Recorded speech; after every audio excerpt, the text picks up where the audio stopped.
Good evening आप सभी को। गद्य साहित्य की वर्तमान गति, तृतीय उत्थान, संवत 1975। गद्य साहित्य की वर्तमान गति, तृतीय उत्थान, संवत 1975, प्रकरण 5 है। सामान्य परिचय देखना है हम सभी को। इस तृतीय उत्थान में हम वर्तमान काल में पहुंचते हैं जो अभी चल रहा है। इसमें आकर हिंदी गद्य साहित्य के भिन्न भिन्न क्षेत्रों के भीतर नए रास्ते खुले, जिनमें से कई एक पर विलायती गलियों के नाम की तख्तियां भी लगी। हमारे गद्य साहित्य का यह काल अभी हमारे सामने है। इसके भीतर रहने के कारण इसके संबंध में हम या हमारे सहयोगी जो कुछ कहेंगे वह इस काल का अपने संबंध में अपना निर्णय होगा। सच पूछिए तो वर्तमान काल जो भी चल रहा है हमसे इतना दूर पीछे नहीं छूटा है कि इतिहास के भीतर आ सके। इससे यहाँ आकर हम अपने गद्य साहित्य के विविध अंगों का संक्षिप्त विवरण ही इस दृष्टि से दे सकते हैं कि उनके भीतर की भिन्न भिन्न प्रवृत्तियां लक्षित हो जाएं।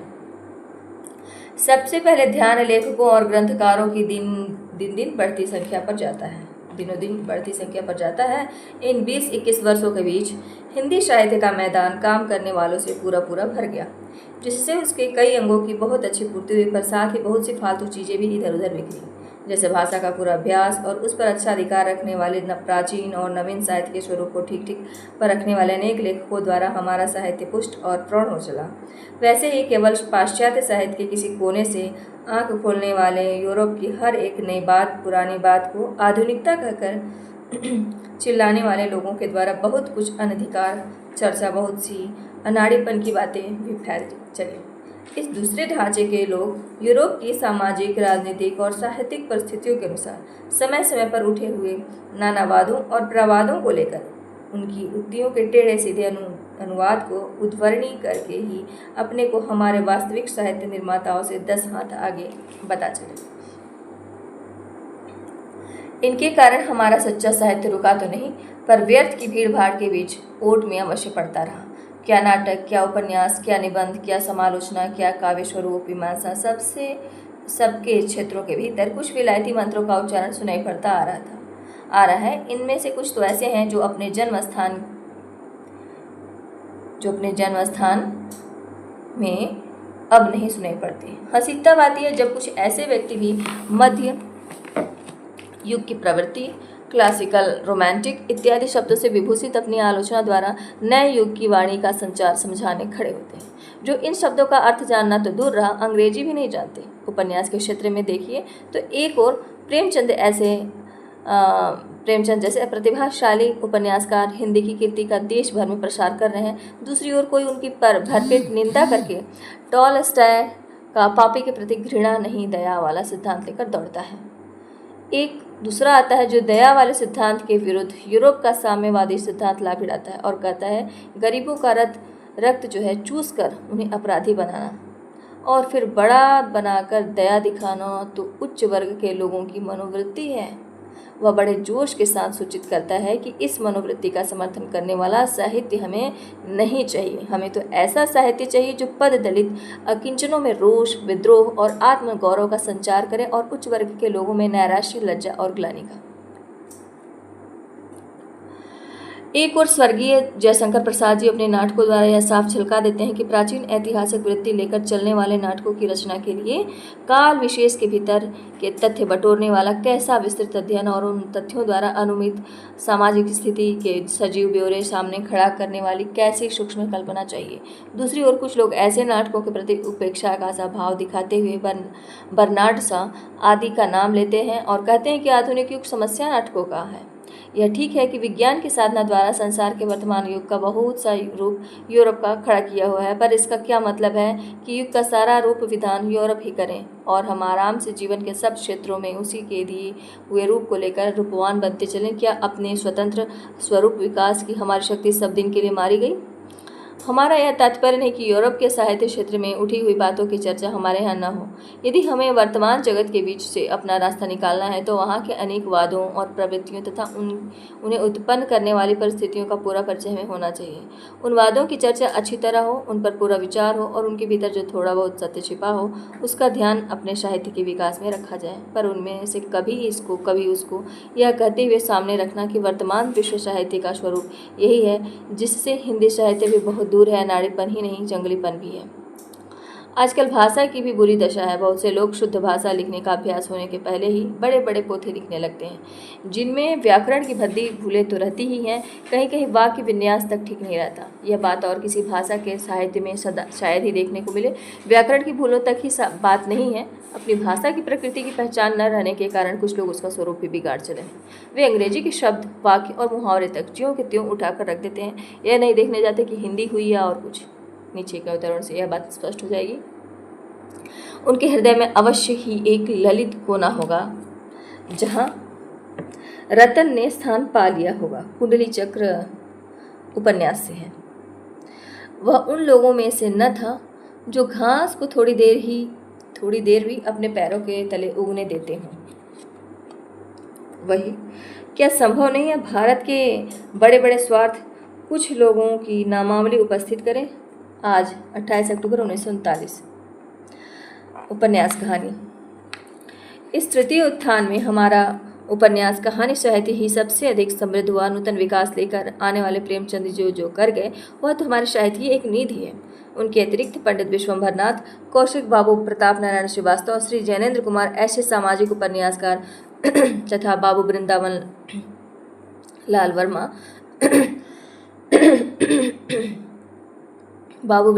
वर्मा ऐसे साहित्य ऐतिहासिक उपन्यासकार उपन्यास भंडार की बहुत सुंदर पूर्ति करते जा रहे हैं। सामाजिक उपन्यासों में देश में चलने वाले राष्ट्रीय तथा आर्थिक आंदोलनों का भी आभास बहुत कुछ रहता है। तल्लुदारों के अत्याचार, भूखे किसानों की दारुण दशा के बड़े चटकीले चित्र उनमें प्रायः पाए जाते हैं। इस संबंध में हमारा केवल यही कहना है कि हमारे निपुण उपन्यासकारों को केवल हमारे राजनीतिक दलों द्वारा प्रचारित बातें लेकर ही न चलना चाहिए। वस्तुस्थिति पर अपनी व्यापक दृष्टि भी डालनी चाहिए। उन्हें यह देखना भी चाहिए कि अंग्रेजी राज्य जमने पर भूमि की उपज या आमदनी का जीवन निर्वाह करने वालों, किसानों, जमींदारों दोनों की और नगर के रोजगारियों या महाजनों की परस्पर क्या स्थिति हुई। उन्हें यह भी देखना चाहिए कि राज कर्मचारियों का इतना बड़ा चक्र ग्रामवासियों के सिर पर ही चला करता है। व्यापारियों का वर्ग उससे प्रायः बचा रहता है। भूमि ही यहाँ सरकारी आय का प्रधान उद्गम बना दी गई है। व्यापार श्रेणियों को यह सुविधा विदेशी व्यापार को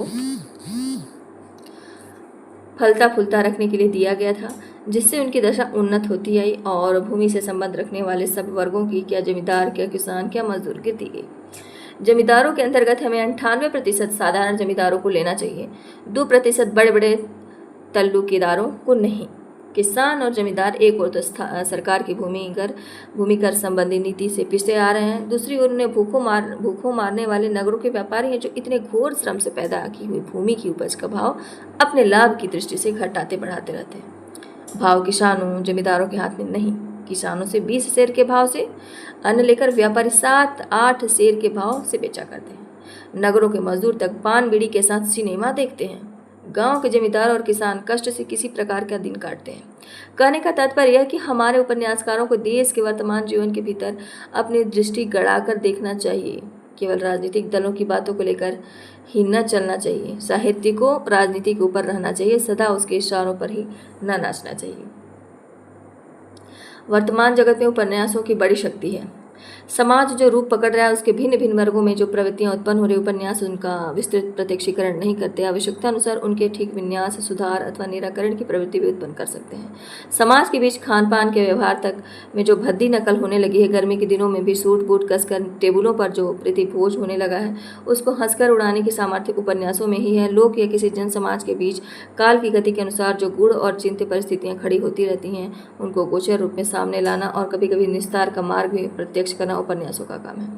लोक की सामयिक परिस्थितियों तक ही न रहकर जीवन के नित्य स्वरूप की विषमताएं और उलझने सामने रखने वाले उपन्यास भी यूरोप में लिखे गए हैं और लिखे जा रहे हैं। जीवन में कुछ बातों का जो मूल्य चिरकाल से निर्धारित चला आ रहा है, जैसे पाप और पुण्य का, उसकी मीमांसा में भी उपन्यास प्रवृत्त हुआ है।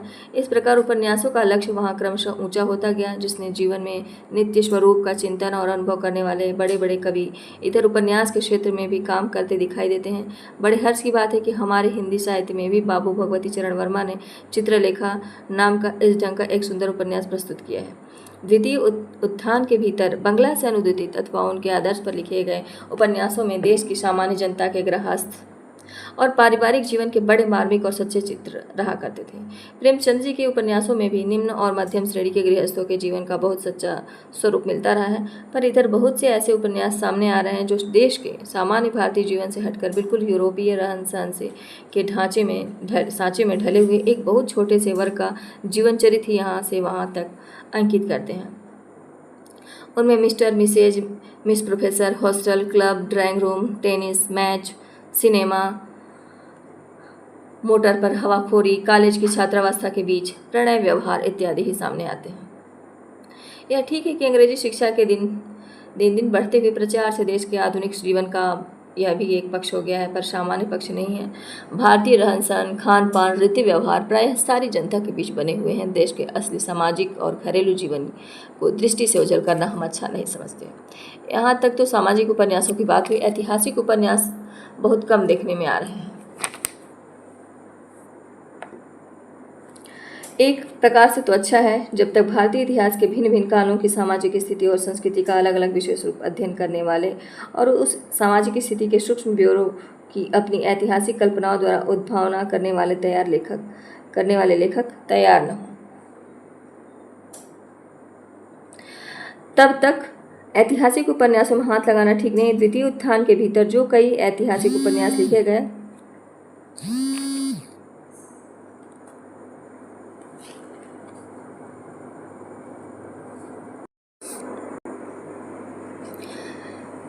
यहाँ तक तो सामाजिक उपन्यासों की बात हुई। ऐतिहासिक उपन्यास बहुत कम देखने में आ रहे हैं। एक प्रकार से तो यह अच्छा है, जब तक भारतीय इतिहास के भिन्न भिन्न कालों की सामाजिक स्थिति और संस्कृति का अलग अलग विशेष रूप से अध्ययन करने वाले और उस सामाजिक स्थिति के सूक्ष्म ब्यौरों की अपनी ऐतिहासिक कल्पनाओं द्वारा उद्भावना करने वाले लेखक तैयार न हों, तब तक ऐतिहासिक उपन्यासों में हाथ लगाना ठीक नहीं।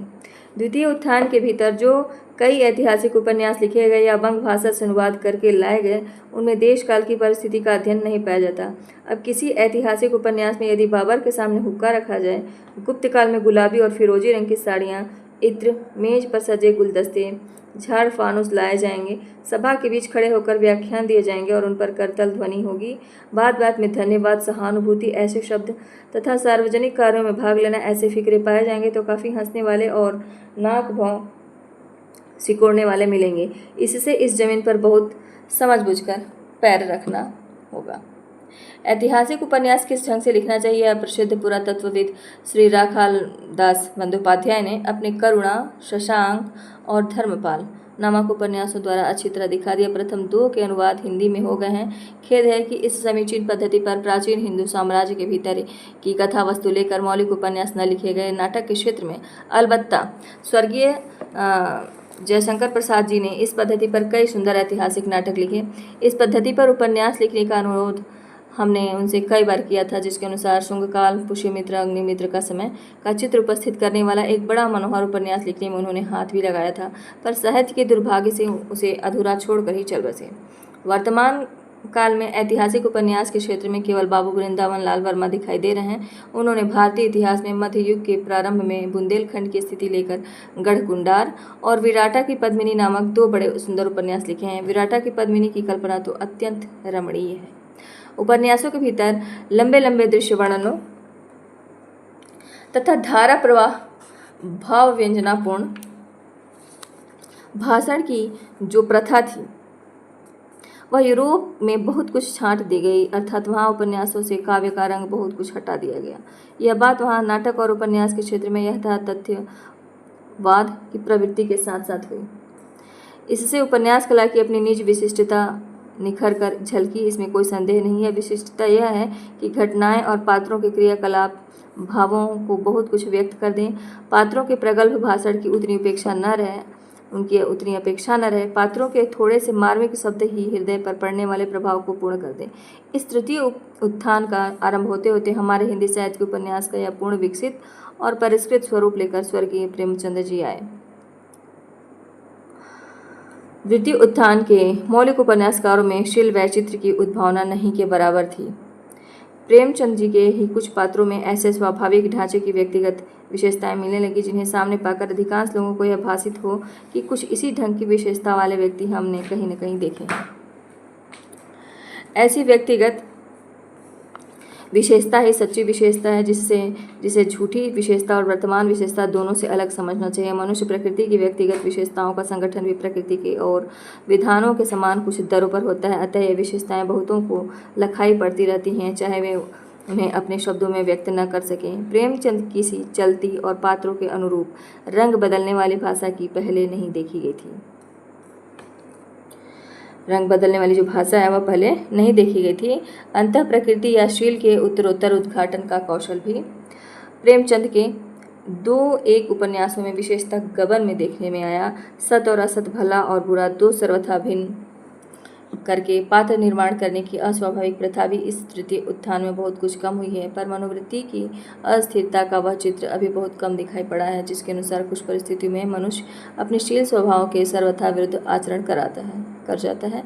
उपन्यासों से भी प्रचुर विकास हिंदी में छोटी कहानियों का हुआ है। कहानियाँ बहुत तरह की लिखी गई, उनके अनेक प्रकार के रंग रूप प्रकट हुए। इसमें तो कोई संदेह नहीं कि उपन्यास और छोटी कहानी दोनों के ढांचे हमने पश्चिम से लिए हैं भी ये ढांचे बड़े सुंदर। हम समझते हैं कि ढांचों ही तक रहना चाहिए। पश्चिम में भिन्न भिन्न दृष्टियों से किए हुए उनके वर्गीकरण, उनके संबंध में निरूपित तरह तरह के सिद्धांत भी हम समेटते चलें, इसकी कोई आवश्यकता नहीं दिखाई देती। उपन्यासों और छोटी कहानियों का हमारे वर्तमान हिंदी साहित्य में इतनी अनेक रूपता के साथ विकास हुआ है कि उनके संबंध में हम अपने कुछ स्वतंत्र सिद्धांत स्थिर कर सकते हैं, अपने ढंग पर उनके भेद उपभेद निरूपित कर सकते हैं। इसकी आवश्यकता समझने के लिए उदाहरण लीजिए। छोटी कहानियों के जो आदर्श और सिद्धांत अंग्रेजी के अधिकतर पुस्तकों में दिए गए हैं, उनके अनुसार छोटी कहानियों में शील या चरित्र विकास का अवकाश नहीं रहता। पर प्रेमचंद की एक कहानी है बड़े भाई साहब, जिसमें चरित्र चित्रण के अतिरिक्त कुछ है ही नहीं।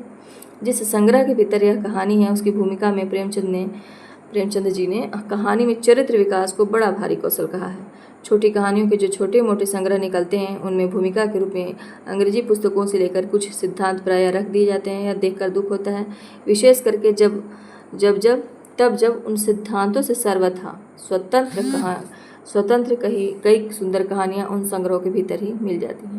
उपन्यास और नाटक दोनों से काव्यत्व का अवयव बहुत कुछ निकालने की प्रवृत्ति किस प्रकार यूरोप में हुई और दृश्य वर्णन, प्रगल्भ, भाव व्यंजना, आलंकारिक चमत्कार आदि किस प्रकार हटाए जाने लगे हैं, इसका उल्लेख अभी कराए हैं।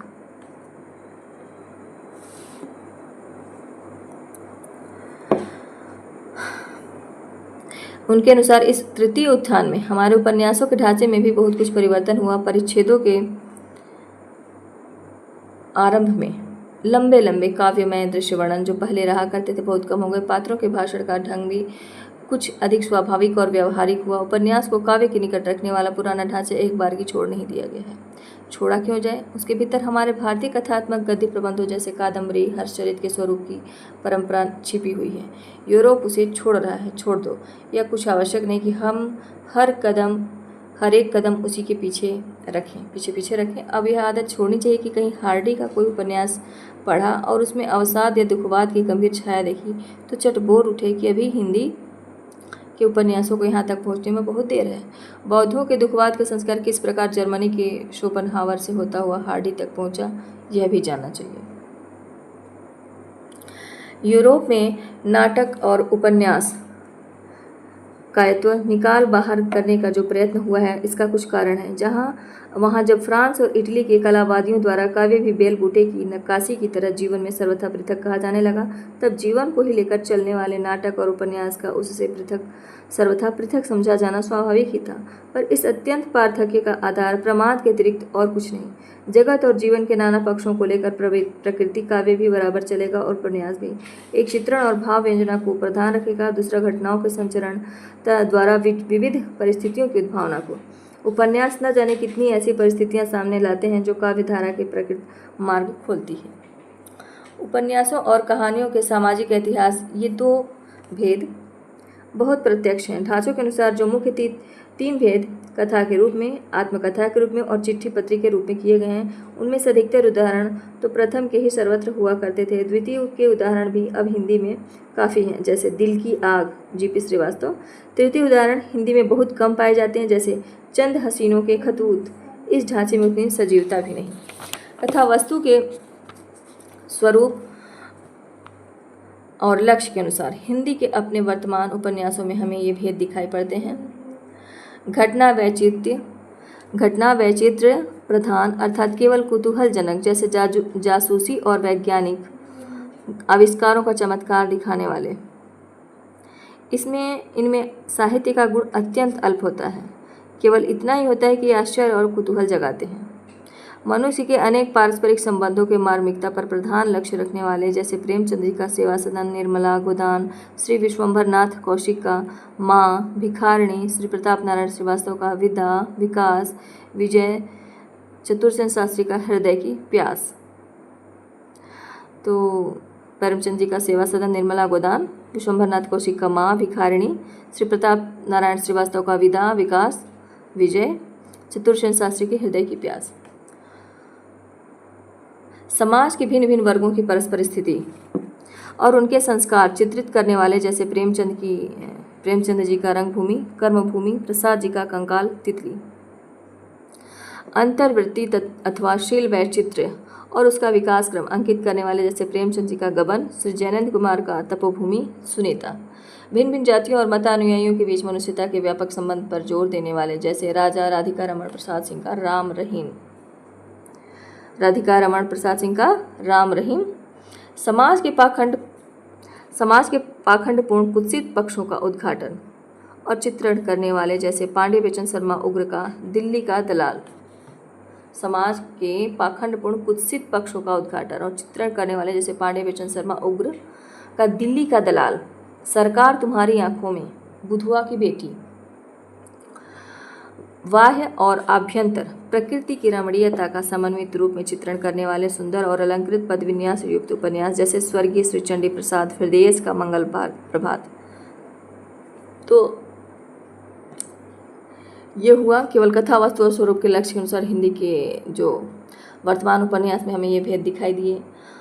अब आगे हम देखते हैं अनुसंधान और विचार करने पर। इसी प्रकार की और दृष्टियों से भी कुछ भेद किए जा सकते हैं। सामाजिक और राजनीतिक सुधारों के जो आंदोलन देश में चल रहे हैं, उनका आभास भी बहुत से उपन्यासों में मिलता है। प्रवीण उपन्यासकार उनका समावेश और बहुत सी बातों के बीच कौशल के साथ करते हैं। प्रेमचंद जी के उपन्यासों और कहानियों में भी ऐसे आंदोलन का आभास प्रायः मिलता है, पर उनमें भी जहाँ राजनीतिक उद्धार या समाज सुधार का लक्ष्य बहुत स्पष्ट हो गया, वहाँ उपन्यासकार का रुख छिप गया है और प्रचारक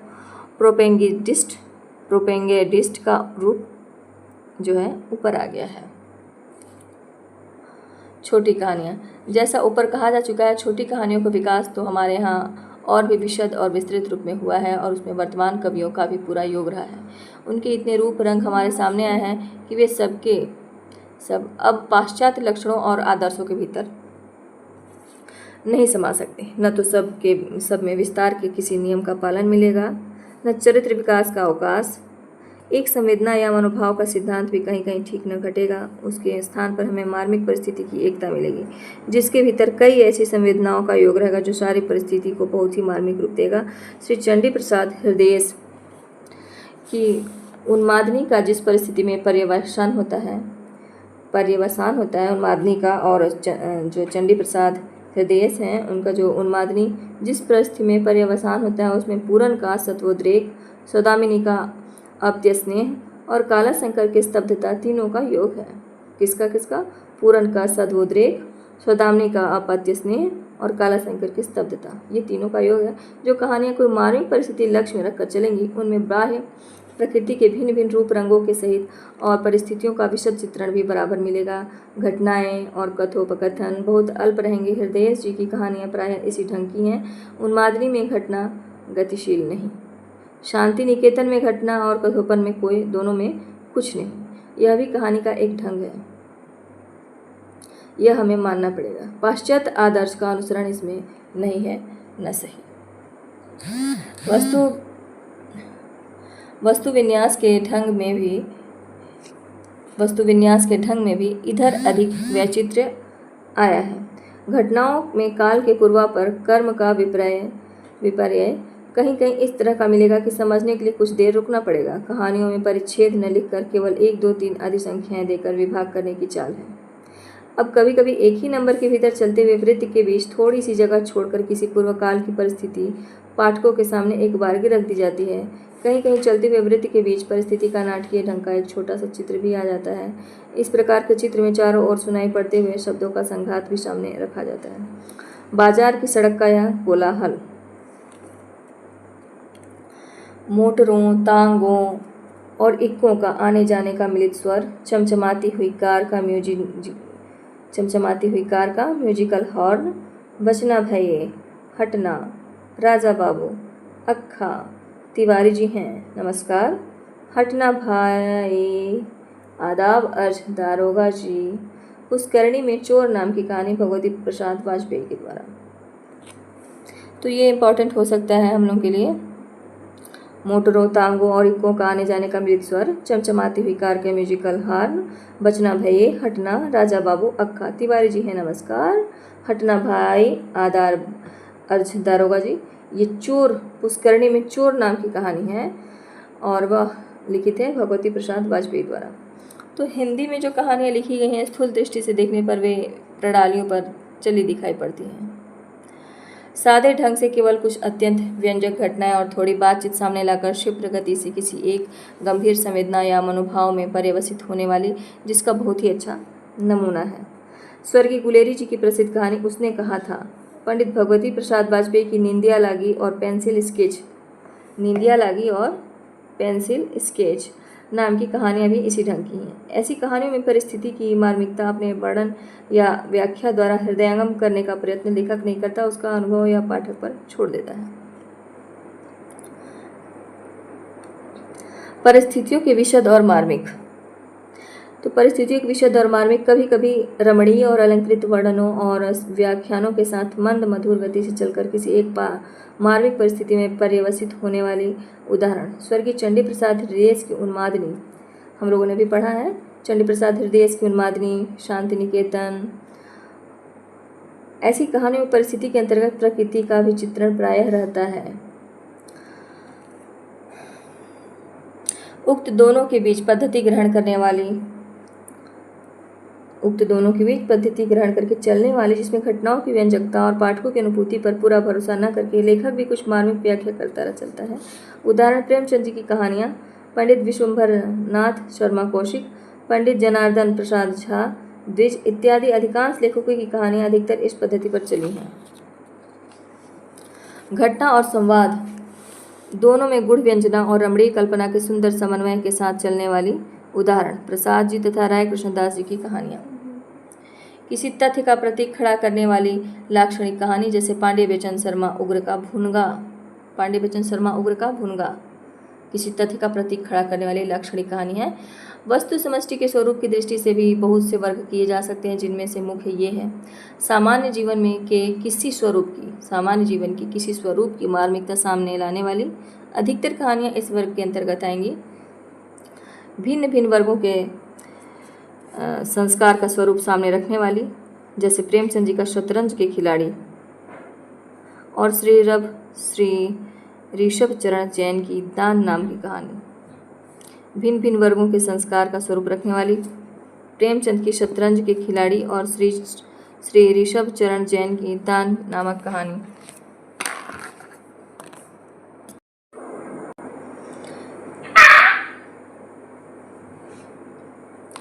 किसी मधुर या मार्मिक प्रसंग कल्पना के सहारे किसी ऐतिहासिक काल का खंड चित्र दिखाने वाली, जैसे राय कृष्णदास की गहुला और जयशंकर प्रसाद जी की आकाशदीप। तो इसमें क्या था, मधुर या मार्मिक प्रसंग कल्पना के सहारे किसी ऐतिहासिक काल का खंड चित्र दिखाने वाली। देश की सामाजिक और आर्थिक व्यवस्था से पीड़ित जन समुदाय की दुर्दशा सामने लाने वाली, जैसे श्री भगवती प्रसाद वाजपेयी की निंदिया लागी, हृदय गति तथा जैनेन्द्र कुमार की अपना अपना भाग्य नाम की कहानी। राजनीतिक आंदोलन में सम्मिलित नवयुवकों के स्वदेश प्रेम, त्याग, साहस और जीवनोत्सर्ग का चित्र खड़ा करने वाली, जैसे पांडे बेचन शर्मा उग्र की उसकी माँ नाम की कहानी। उसमें क्या होता है, राजनीतिक आंदोलन में सम्मिलित नवयुवकों के स्वदेश प्रेम की कहानी उसमें दिखाई गई है। समाज के भिन्न भिन्न क्षेत्रों के बीच धर्म, समाज सुधार, व्यापार, व्यवसाय, सरकारी काम, नई सभ्यता आदि की ओट में होने वाले पाखंडपूर्ण पापाचार के चटकीले चित्र सामने लाने वाली कहानियाँ जैसे उग्र जी की हैं। उग्र की भाषा बड़ी अनूठी चपलता और आकर्षक वैचित्र्य के साथ चलती है। उस ढंग की भाषा उन्हीं के उपन्यासों और चांदनी ऐसी कहानियों में ही मिल सकती है। सभ्यता और संस्कृति की किसी व्यवस्था के विकास का आदिम रूप झलकाने वाले जैसे राय कृष्णदास जी का अंतःपुर का आरंभ, श्रीमंत समंत की चंबेली की कली और श्री जैनेन्द्र कुमार की बाहुबली। अतीत के किसी पौराणिक या ऐतिहासिक कालखंड के बीच अत्यंत मार्मिक और रमणीय प्रसंग का अवस्थान करने वाली जैसे श्री बिंदु ब्रह्मचारी और श्रीमंत समंत, पंडित बालक राम विनायक की कहानियाँ। ये कहानियाँ कथामुखी नाम की मासिक पत्रिका अयोध्या संवत 1977 से 78 में निकली थीं। इनमें से कुछ के नाम ये हैं: वनभागिनी, कृतिका, हैरम्या और बाहुमान, कनक प्रभा, श्वेतद्वीप का तोता क्या पढ़ता था, चंबेली की कली। इनमें से कुछ कहानियों में एशिया के भिन्न भिन्न भागों में ईरान, तुर्किस्तान, अर्मेनिया, चीन, सुमात्रा, जावा इत्यादि में भारतीय संस्कृति और प्रभाव का प्रसार, ग्रेटर इंडिया दिखाने वाले प्रसंगों की अनूठी उद्भावना पाई जाती है। जैसे हैरम्या और बाहुमान में ऐसी कहानियों में भिन्न भिन्न देशों की प्राचीन संस्कृति के अध्ययन की त्रुटि अवश्य कहीं कहीं खटकती है। जैसे हैरम्या और बाहुमान आर्य पारसिक और सामी अरब सभ्यता का घपला है। एशिया के भिन्न भिन्न भागों में भारतीय संस्कृति और प्रभाव की झलक जयशंकर प्रसाद जी के आकाशदीप में भी है। हास्य विनोद द्वारा अनुरंजन करने वाले जैसे जी.पी. श्रीवास्तव, श्री अन्नपूर्णानंद और कांतानाथ पांडे चोंच जी की कहानियाँ। इस श्रेणी की कहानियों का अच्छा विकास हिंदी में नहीं हो रहा है। अन्नपूर्णानंद जी का हास्य सुरुचिपूर्ण है। चोंच जी की कहानियाँ अतिरंजित होने पर भी व्यक्तियों के कुछ स्वाभाविक ढांचे सामने लाती हैं। जी.पी. श्रीवास्तव की कहानियों में शिष्ट और परिष्कृत हास्य की मात्रा कम पाई जाती है। समाज के चलते जीवन के किसी विकृत पक्ष को या किसी वर्ग के व्यक्तियों की बेढंगी विशेषताओं को हंसाने योग्य बनाकर सामने लाना अभी बहुत कम दिखाई पड़ रहा है। यह बात कहनी पड़ रही है कि शिष्ट और परिष्कृत हास्य का जैसा सुंदर विकास पाश्चात्य साहित्य में हुआ है वैसा अपने यहाँ अभी नहीं देखने में आ रहा है। पर हास्य का जो स्वरूप हमें संस्कृत के नाटकों और फुटकल पद्यों में मिलता है वह बहुत ही समीचीन, साहित्य सम्मत और वैज्ञानिक है। संस्कृत के नाटकों में हास्य के आलम्बन विदूषक के रूप में पेटू ब्राह्मण रहे हैं और फुटकल पद्यों में शिव ऐसे औढ़र देवता तथा इनका परिवार और समाज। कहीं कहीं खटमल ऐसे क्षुद्र जीव भी आ गए हैं कि हिंदी में इनके अतिरिक्त कंजूसों पर विशेष कृपा हुई है। पर ये सब आलम्बन जिस ढंग से सामने लाए गए हैं उसे देखने से स्पष्ट हो जाएगा कि रस सिद्धांत का पालन बड़ी सावधानी से हुआ है। रसों में हास्य रस का जो स्वरूप और जो स्थान है, यदि वह बराबर दृष्टि में रहे तो अत्यंत उच्च और उत्कृष्ट श्रेणी में हास्य का प्रवर्तन हमारे साहित्य में हो सकता है। हास्य के आलम्बन से विनोद तो होता ही है, उसके प्रति कोई न कोई और भाव भी, जैसे राग, द्वेष, घृणा, उपेक्षा, विरक्ति साथ साथ लगा रहता है। हास्य रस के जो भारतीय आलम्बन ऊपर बताए गए हैं वे सब इस ढंग से सामने लाए गए हैं कि उनके प्रति द्वेष, घृणा इत्यादि न उत्पन्न होकर एक प्रकार का राग या प्रेम ही उत्पन्न होता है। यह व्यवस्था हमारे रस सिद्धांत के अनुसार है। स्थायी भावों में आधो सुखात्मक है और आधो दुखात्मक। हास्य आनंदात्मक भाव है।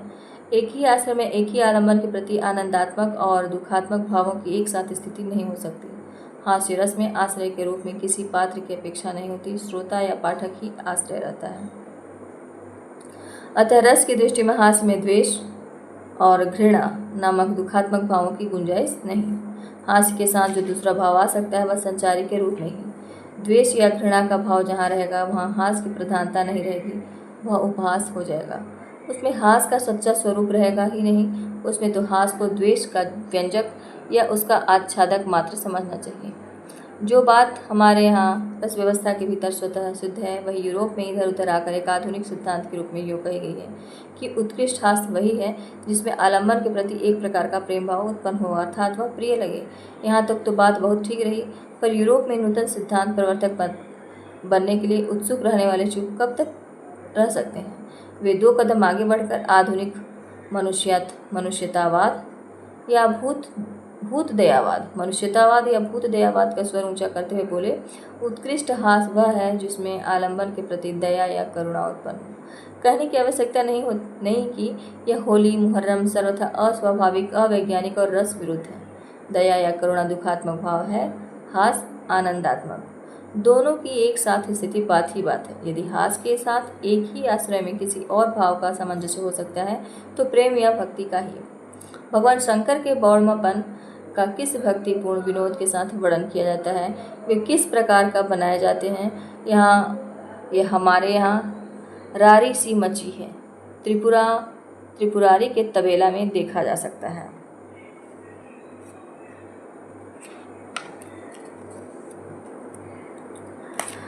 यह हमारे यहाँ रारी सी मची है त्रिपुरारी के तबेला में देखा जा सकता है।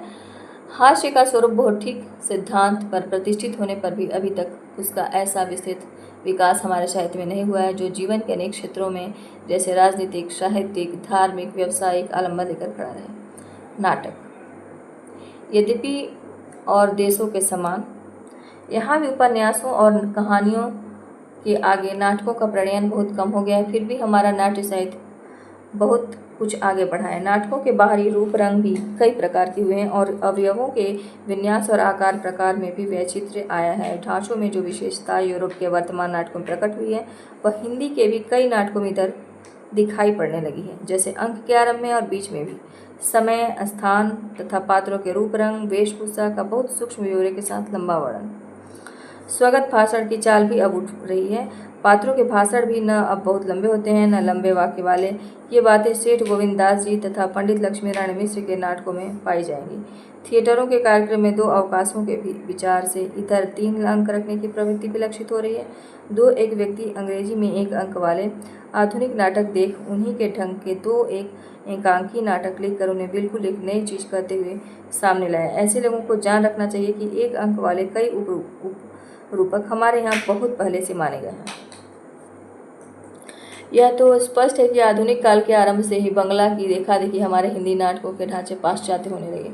नांदी, मंगलाचरण तथा प्रस्तावना हटाई जाने लगी। भारतेंदु ने ही नील देवी और सती प्रताप में प्रस्तावना नहीं रखी है। नील देवी और सती प्रताप में भारतेंदु जी ने क्या नहीं रखी है? प्रस्तावना नहीं रखी है। हाँ, आरंभ में यशोगान या मंगलयान रख दिया है। भारतेंदु के पीछे तो यह भी हटता है गया है। भारतेंदु काल से ही अंकों का अवस्थान अंग्रेजी ढंग पर होने लगा। अंकों के बीच के स्थान परिवर्तन या दृश्य परिवर्तन को दृश्य और कभी कभी गर्भांक शब्द रखकर सूचित करने लगे। यद्यपि गर्भांक शब्द का हमारे नाट्यशास्त्र में कुछ और ही अर्थ है। प्रसाद जी ने अपने स्कंदगुप्त आदि नाटकों में यह दृश्य शब्द जो अंग्रेजी से इनका अनुवाद है छोड़ दिया है और स्थान परिवर्तन या पट परिवर्तन के स्थलों पर कोई नाम नहीं रखा है। इसी प्रकार आजकल विष्कंभक और प्रवेशक का काम देने वाले दृश्य तो रखे जाते हैं पर ये नाम हटा दिए गए हैं। प्रस्तावना के साथ उद्वाकक, कथोद्वात आदि का विन्यास चमत्कार भी गया, पर ये युक्तियां सर्वथा अस्वाभाविक न थीं। एक बात बहुत अच्छी हुई कि पुराने नाटकों में दरबारी विदूषक नाम का जो फालतू पात्र रहा करता था उसके स्थान पर कथा की गति से संबद्ध कोई पात्र ही हंसोड़ प्रकृति का बना दिया जाता है। आधुनिक नाटकों में प्रसाद जी के स्कंदगुप्त नाटक का मुद्गल ही एक ऐसा पात्र है जो पुराने विदूषक का स्थानापन्न कहा जा सकता है। भारतीय साहित्य शास्त्र में नाटक भी काव्य के अंतर्गत माना गया है, अतः उसका लक्ष्य भी निर्दिष्ट शिल्प स्वभाव के पात्रों को भिन्न भिन्न परिस्थितियों में डालकर उनके वचनों और चेष्टाओं द्वारा दर्शकों में रस संचार करना ही रहा है। पात्रों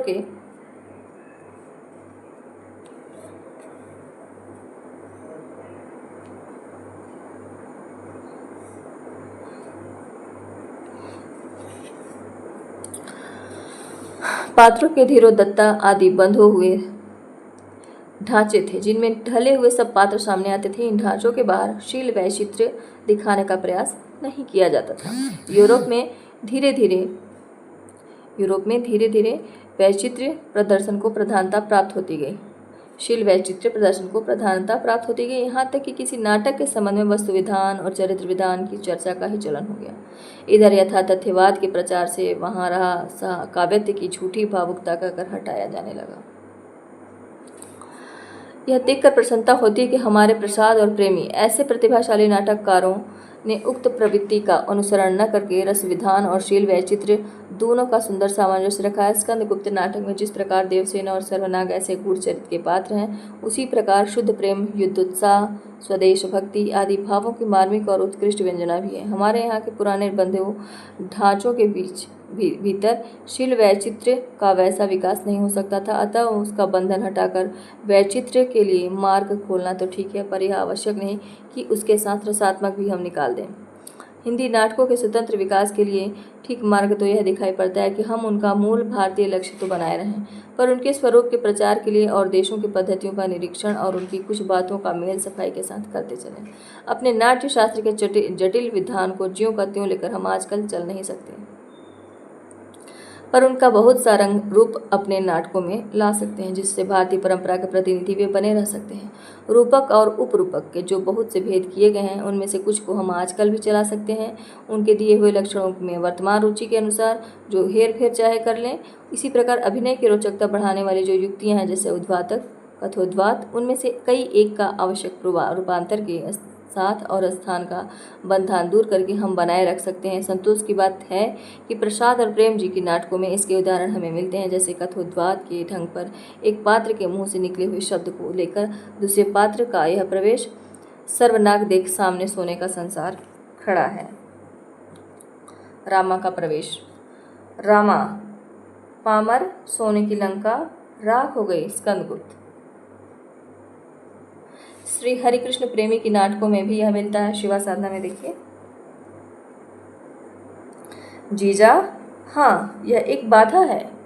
सई बाई का बालक संभाजी को लिए हुए प्रवेश। सई बाई, यह बाधा भी न रहेगी माँ जी।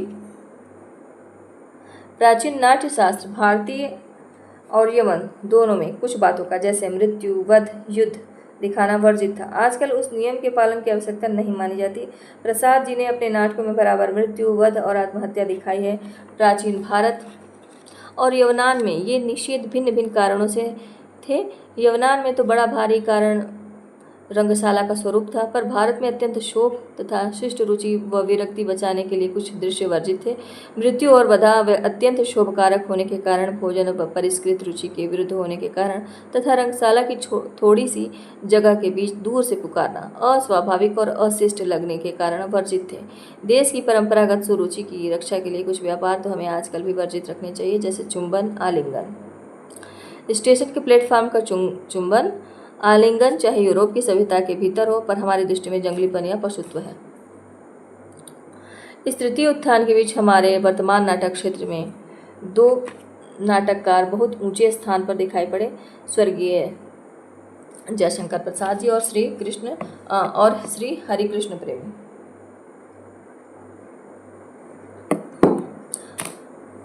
दोनों की दृष्टि ऐतिहासिक काल की ओर रही है। प्रसाद जी ने अपना क्षेत्र प्राचीन हिंदू काल के भीतर चुना और प्रेमी जी ने मुश्किल काल के भीतर। प्रसाद के नाटकों में स्कंदगुप्त श्रेष्ठ है और प्रेमी के नाटकों में रक्षाबंधन। प्रसाद जी ने प्राचीन काल की परिस्थितियों के स्वरूप की मधुर भावना के अतिरिक्त भाषा को रंगने वाली चित्रमयी कल्पना और भावुकता की अधिकता भी विशेष परिमाण में पाई जाती है। इससे कथोपकथन कई स्थलों पर नाटकीय न होकर वर्तमान गद्य काव्य के खंड हो गए हैं। बीच बीच में जो गान रखे गए हैं वे न तो प्रकरण के अनुकूल हैं, न प्राचीन काल की भाव पद्धति के।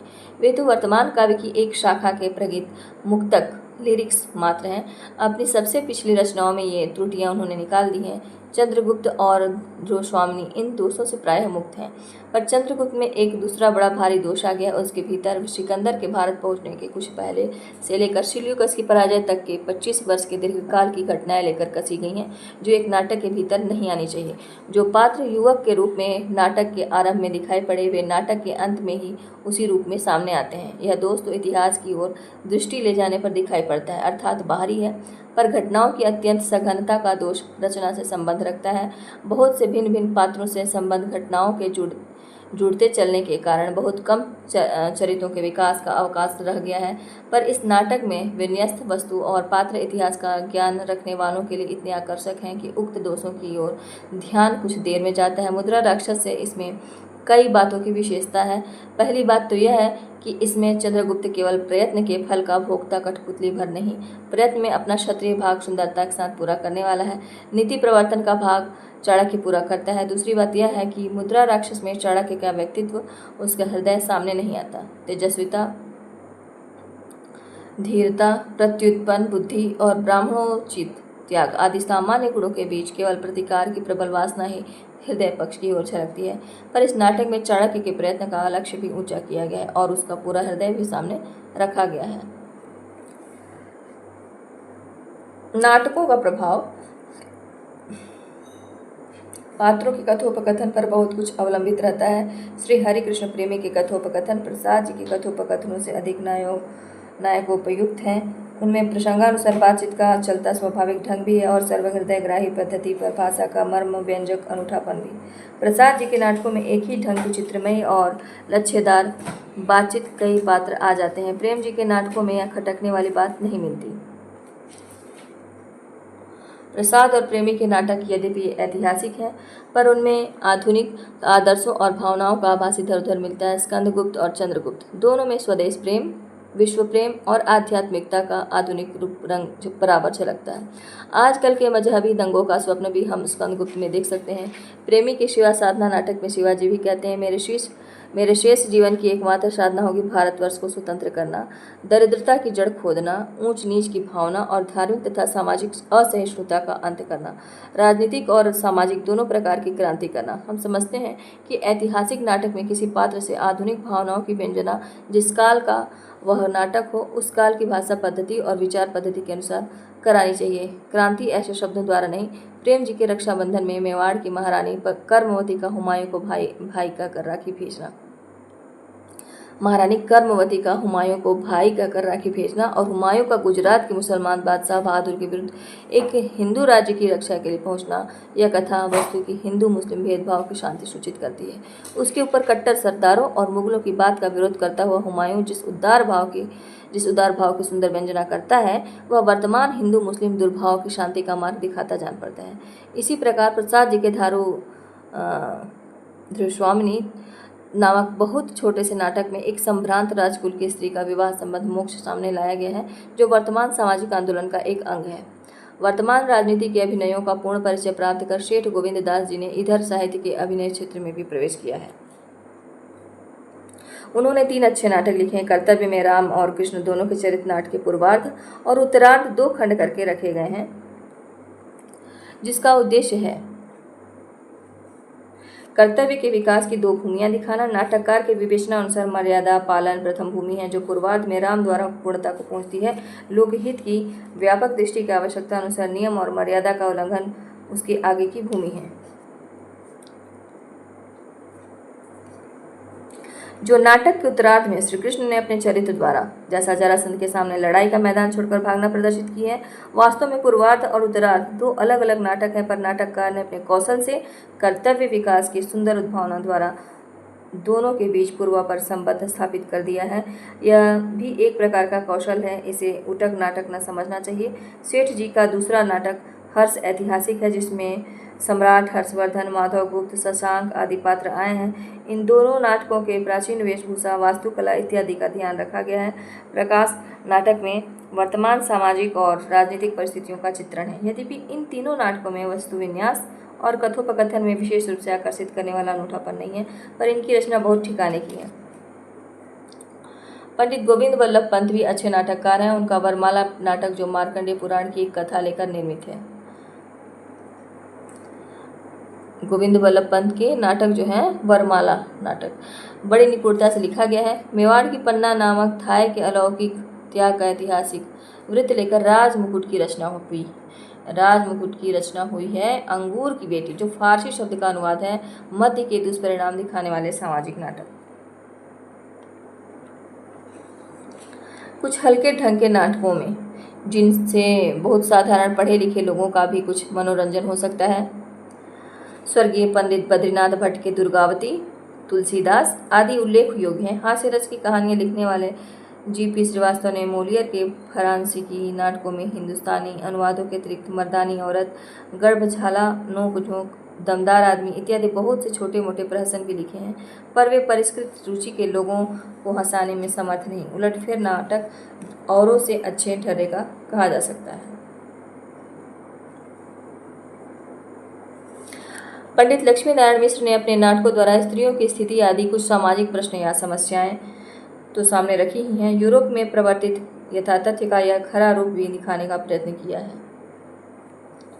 जिसमें झूठी भावुकता और मार्मिकता से पीछा छुड़ाकर नर प्रकृति अपने वास्तविक रूप में सामने लाई जाती है।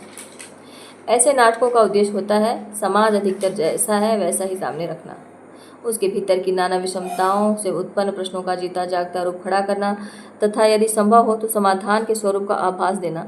लोक के भीतर बीच कभी कभी जो उच्च भावों के दृष्टांत दिखाई पड़ जाया करते हैं, उन पर कल्पना का झूठा रंग चढ़ाकर धोखे की टट्टियाँ खड़ी करना और बहुत सी फालतू भावुकता जगाना अब बंद होना चाहिए। यही उपयुक्त है, यथातथ्य की अनुयायियों का कहना है। यूरोप में जब कला और सौंदर्य की बड़ी पुकार मची और कुछ कलाकार, कवि और लेखक अपना यह काम समझने लगे कि जगत के सुंदर पक्ष की सामग्री चुन चुनकर एक काल्पनिक सौंदर्य दृष्टि खड़ी करें और उसका मधुपान करके झूमा करें, तब इसकी घोर प्रतिक्रिया वहाँ आवश्यक थी। और यहाँ भी सौंदर्यवाद और कलावाद का हिंदी में खासा चलन होने के कारण अब आवश्यक हो गई है। जब कोई बात हद के बाहर जाकर जी उबाने और विरक्ति उत्पन्न करने लगती है, तब साहित्य के क्षेत्र में प्रतिक्रिया अपेक्षित होती है। यूरोप के साहित्य क्षेत्र में एकांगदर्शिता इतनी बढ़ गई है कि किसी न किसी हद पर जाकर कोई न कोई बात बराबर खड़ा होता रहता है और आगे बढ़ चलता है। उसके थोड़े ही दिनों पीछे बड़े वेग से उसकी प्रतिक्रिया होती है, जिसकी धारा दूसरी हद की ओर बढ़ती है। अतः यूरोप के किसी वाद को लेकर चिल्लाने वालों को यह समझ रखना चाहिए कि उसका बिल्कुल उल्टा वाद भी पीछे लगा रहा है। प्रतिक्रिया के रूप में निकली हुई साहित्य की शाखाएं प्रतिक्रिया का रोष ठंडा होने पर धीरे धीरे पलटकर मध्यम पथ पर आ जाती हैं। कुछ दिनों तक वे चिढ़ाती सी जान पड़ती हैं, पीछे शांत भाव से सामंजस्य के साथ चलने लगती हैं। भावुकता भी जीवन का एक अंग है। साहित्य की किसी शाखा से हम उसे बिल्कुल हटा तो सकते नहीं। हाँ, यदि वह व्याधि के रूप में है, हिलपाओं की तरह बढ़ने लगे, तो उसकी रोकथाम आवश्यक है। नाटक का जो नया स्वरूप लक्ष्मी नारायण जी यूरोप से लाए हैं, उसमें कायत्व काव्यत्व का अवयव भरसक नहीं आने पाया है। उनमें उनके नाटकों में न चित्रमय और भावुकता से लदे भाषण हैं, न गीत या कविताएं। खरी खरी बात कहने का जोश कहीं कहीं अवश्य है। इस प्रणाली पर उन्होंने कई नाटक लिखे हैं, जैसे मुक्ति का रहस्य, सिंदूर की होली, राक्षस का मंदिर, आधी रात। समाज के कुत्सित, विभत्स और पाखंडपूर्ण अंशों के चटकीले दृश्य दिखाने के लिए पांडे बेचर शर्मा उग्र ने छोटे छोटे नाटकों या प्रहसनों से भी काम लिया है। चुंबन और चार बेचारे संपादक, अध्यापक, सुधारक, प्रचारक इसीलिए लिखे गए हैं। महात्मा ईसा के फेर में तो वे नाहक पड़े। पंडित उदय शंकर भट्ट ने, जो पंजाब में बहुत अच्छी साहित्य सेवा कर रहे हैं, तक्षशिला, राका, मानसी आदि कई अच्छे काव्यों के अतिरिक्त अनेक पौराणिक और ऐतिहासिक नाटक भी लिखे हैं। दाहर या सिंध पतन तथा विक्रमादित्य ऐतिहासिक नाटक हैं। हाल में कमला नाम का एक सामाजिक नाटक भी आपने लिखा है, जिसमें किसान आंदोलन तथा सामाजिक असामंजस्य का मार्मिक चित्रण है। 10,000 नाम का एकांकी नाटक भी आपने इधर लिखा है।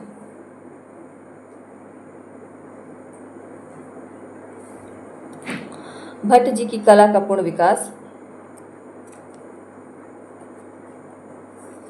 भट्ट जी की कला का पूर्ण विकास पौराणिक नाटकों में दिखाई पड़ता है। पौराणिक क्षेत्र के भीतर वे ऐसे पात्र ढूंढ कर लाए हैं जिनमें चारों ओर जीवन की रहस्यमय विशेषताएं बड़ी गहरी छाया डालती हुई सामने आती हैं।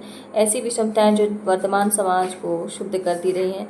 अम्बा नाटक में भीष्म द्वारा हरी हुई अम्बा की जन्मांतर व्यापिनी प्रतिकार वासना के अतिरिक्त स्त्री पुरुष संबंध की वह विषमता भी सामने आती है जो आजकल के महिला आंदोलन की तरह वर्तमान है। मत्स्यगंधा एक भाव नाट्य या पद्यबद्ध नाटक है। उसमें जीवन का वह रूप सामने आता है जो ऊपर से सुखपूर्ण दिखाई पड़ता है, पर जिसके भीतर न जाने कितनी उमंगों और मधुर कामनाओं के ध्वंस की विशाल धारा यहाँ से वहाँ तक छिपी मिलती है। विश्वामित्र भी इसी ढंग का एक सुंदर नाटक है। चौथा नाटक है सगर विजय भी उत्तम है। पौराणिक सामग्री का जैसा सुंदर उपयोग भट्ट जी ने किया है, वैसा कम देखने में आता है। ऐतिहासिक नाटक रचना में जो स्थान प्रसाद और प्रेमी का है, पौराणिक नाटक रचना में भी वही स्थान भट्ट जी का है। श्री जगन्नाथ प्रसाद मिलिंद ने महाराणा प्रताप का राज्याभिषेक से लेकर अंत तक का वृत्त प्रताप प्रतिज्ञा नाटक की रचना किया। स्वर्गीय राधा कृष्ण दास जी के प्रताप नाटक का आरंभ मान सिंह के अपमान से होता है, जो नाट्य कला की दृष्टि से बहुत ही उपयुक्त है। परिस्थितियों को प्रधानता देने में भी मिलिंद जी का चुनाव उतना अच्छा नहीं है, कुछ ऐतिहासिक त्रुटियां भी हैं। श्री चतुरसेन शास्त्री ने उपन्यास और कहानियां तो लिखी हैं, नाटक की ओर भी हाथ बढ़ाया है। अपने अमर राठौर और उत्सर्ग नामक ऐतिहासिक नाटकों में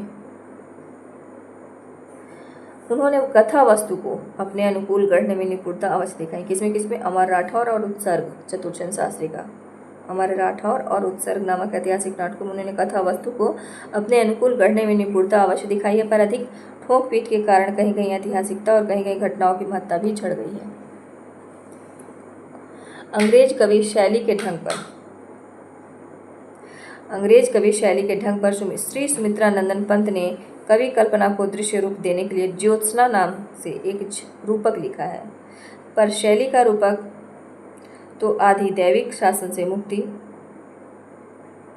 प्रोमेथियस अनबाउंड, तो आधि दैविक शासन से मुक्ति और जगत के स्वातंत्र्य का एक समन्वित प्रसंग लेकर चला है, और उसमें पृथ्वी, वायु आदि भौतिक देवता अपने निज के रूप में आए हैं, किंतु ज्योत्सना बहुत दूर तक केवल सौंदर्य चयन करने वाली कल्पना, मनुष्य के सुख विलास की भावना के अनुकूल चमकती उषा, सुरभित समीर, चटकती कलियां, कलरव करते विहंग आदि को अभिनय के लिए मनुष्य के रंगमंच पर जुटाने में प्रवृत्त है। उसके उपरांत आजकल की हवा में उड़ती हुई कुछ लोक समस्याओं पर कथोपकथन है। सब मिलाकर क्या है यह नहीं कहा जा सकता। श्री कैलाशनाथ भटनागर का भीम प्रतिज्ञा भी विद्यार्थियों के योग्य अच्छा नाटक है। कैलाशनाथ भटनागर का भीम प्रतिज्ञा नाटक बहुत अच्छा नाटक है, जो अभ्यर्थियों के लिए, विद्यार्थियों के लिए अच्छा योग्य नाटक है। एकांकी नाटक का उल्लेख आरंभ में हो चुका है और यह कहा जा चुका है कि इस प्रकार पहले पहल दो एक व्यक्ति उसे भारतीय नाट्य साहित्य में एक अश्रुतपूर्व वस्तु समझते हुए लेकर आए। अब इधर हिंदी के कई अच्छे कवियों और नाटककारों ने भी कुछ एकांकी नाटक लिखे हैं, जिनका एक अच्छा संग्रह आधुनिक एकांकी नाटक के नाम से प्रकाशित हुआ है। इसमें श्री सुदर्शन, रामकुमार वर्मा, भुवनेश्वर, उपेंद्र नाथ अश्क, भगवती चरण वर्मा, धर्म प्रकाश आनंद, उदय शंकर भट्ट के क्रमशः राजपूत की हार, 10 मिनट, स्ट्राइक, लक्ष्मी का स्वागत, सबसे बड़ा आदमी, दीन तथा 10,000 नाम के नाटक संग्रहित हैं। हिंदी के कुछ प्रसिद्ध कवियों और उपन्यासकारों में भी जैसे बाबू मैथिली शरण गुप्त, श्री वियोगी हरि, माखनलाल चतुर्वेदी, प्रेमचंद, विश्वंभरनाथ शर्मा, कौशिक, सुदर्शन ने नाटक की ओर हाथ बढ़ाया, पर उनका मुख्य स्थान कवियों और उपन्यासकारों के बीच ही रहा। मौलिक नाटकों के अतिरिक्त संस्कृत के पुराने नाटकों में से भास के